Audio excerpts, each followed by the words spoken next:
This was inevitable as the Padres drop another game to the Phillies. Why do they keep losing? What can they do to fix it? Let's talk about it.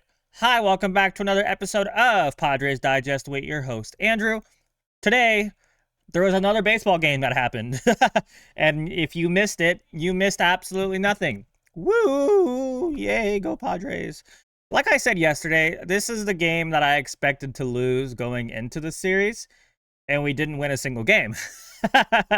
So, yeah, I guess before we get too deep into it, though, please subscribe as always, follow us on X, and here's a quick word from our sponsor. If you or your child spent years growing up on social media and experienced serious mental health struggles, you should hear this. Recently, a jury ordered Meta and YouTube to pay millions for their role in designing and promoting addictive platforms. They knew their apps could contribute to anxiety, depression, and body image issues, but did not share those risks while prioritizing profits. The recent historic verdict underscores the consequences of those decisions. Now, Morgan & Morgan is stepping up to hold these platforms accountable for the harm they caused. Click the link in my bio to take a short quiz, and you may be entitled to a potential recovery of over $1,000. Now back to the show. Okay, hi. Welcome back. I don't know. There's not much to really say today that hasn't been said already. Like I said, I expected us to lose today. I just really hoped that we didn't, and I would, reverse jinx it. But we didn't. And today basically went how I expected, at least offensively. Walker Buehler did a lot better than I expected. And he's actually been really good recently, so shout out to you, Walker Buehler. But I don't know, Padres, I'll just show you this, and we can dive into it.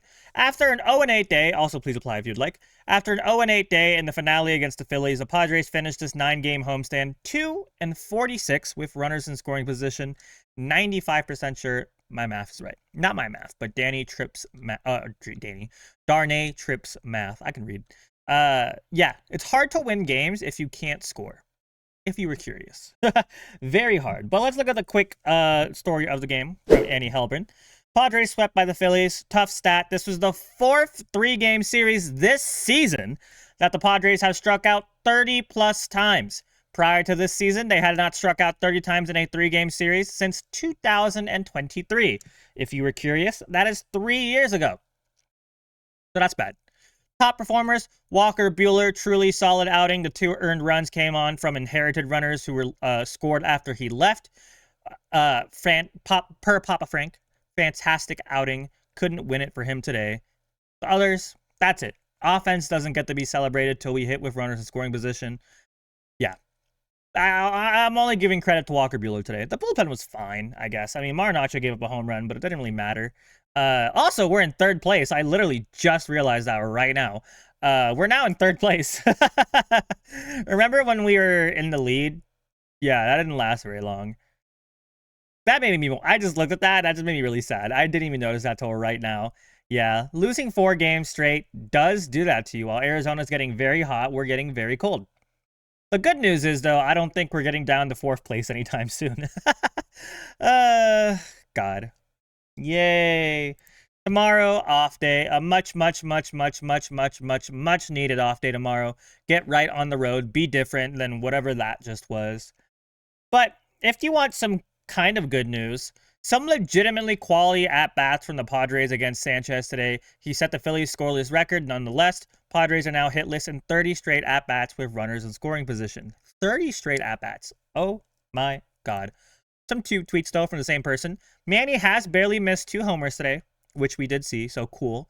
And then people have been focused on Fernando's lack of slug, but man, he's been getting on base at a crazy rate lately and playing really good second base. Yeah, I'm actually slightly enjoying watching Tatis right now. So he did get 2 hits today, and he was on base multiple times yesterday. He was creating chaos on the base path. So I actually really like seeing Tatis as a leadoff hitter. Like, if you're not going to hit home runs, at least get on base and create chaos. Everyone else was just, eh.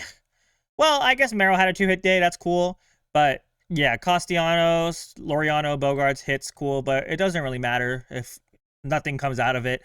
I'm slowly getting over Freddie Fermin. Like a 140. Like I said yesterday, I still believe in him, but it sucks. It's hard and it sucks. Well, I guess we can talk about the good, though.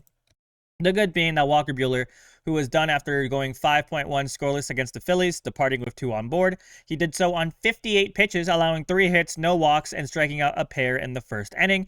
Buehler hasn't allowed more than 3 runs in any of his last 4 starts, which is actually a very good sign for Walker Buehler. He's not like amazing, like we talked about. Like, he's had some lucky games, some not so great games, but today was a pretty good game overall. Let me go over here. Well, there's some stuff to talk about really quick with Buehler. But yeah, like we said, English, 5.1 innings pitched, 3 hits, 2 runs, 2 earned runs, 2 Ks, but the runs weren't really, like, they were his runs, but they weren't exactly his runs. If you watched the game, you got what I meant. But yeah, the runner scored with more Ahone pitching. Cutter was his best pitch, though, at a stuff of 106, 33.3% whiff, and 0.24 expected weighted on-base average. Led his arsenal and kept Philadelphia off balance through 5 innings. Per Papa Frank, fantastic outing from Walker Buehler. Very efficient on the mound, 5.1 innings pitched, only in 58 pitches, no walks. The 2 earned runs were not misleading, I wouldn't say, but they were both inherited runners.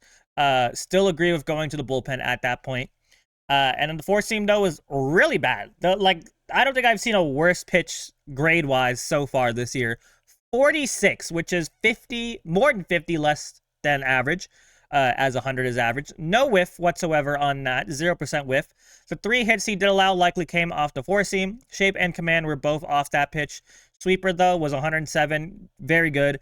And yeah, everything else was fine. I mean, sinker was below average, but not crazy low, and knuckle curve was exactly average, but the contact on that was pretty high. So he's not a strikeout artist anymore, but he got the ball in play, and we got him out, right?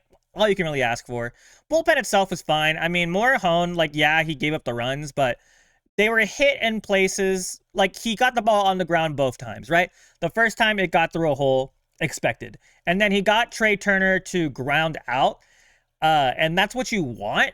And it would have been a double play if it was anyone else but one of the fastest players in the league in Trey Turner. So I'm not stressing about Ahone. There were some really good pitches that people didn't swing at. So yeah, but Jeremiah Estrada, Jason Adam, they did fine. Marinaccio gave up a home run. I'm not stressed about that, though. We already lost the game anyways at that point. And Marinaccio has been solid for us. So yeah, no hate from that overall. But yeah, I don't know. There's not really much else to talk about. We lost. We got swept. I think the only thing we really can do is just wash this from our memory, move on tomorrow. We're playing the Nationals, who have solid players, but again, haven't been great, kind of like the Phillies were supposed to be. And we'll play the Phillies again very, very soon. So hopefully we'll take what we've learned and apply it to our road series. But yeah, like, I'm not going to stress too much, and I don't think you guys should stress too much. Like, it's okay to be upset, but don't let it ruin your day. Live the rest of your Wednesday happily. Get some ice cream or something. I don't know. I want ice cream now.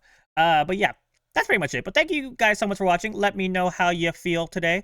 Do you think we're screwed? I know you're going to say yes, but why do you think we're screwed? What do you think needs to change? Make sure it's realistic. Don't just say, trade the stars away. Like, that's not going to happen. Give me something realistic. Tomorrow, I'm going to have a video talking about, Annie Helbrin had an interview with Steven Souza Jr. So we'll get a little deep dive into Steven Souza, how he's been doing hitting coach-wise. I know you have your opinions, but we'll talk about it. But yeah, thank you guys so much for watching. Please subscribe as always. Follow us on Padres Digest, and go Padres. Goodbye. Please win a game. Please, I am begging you, win a game.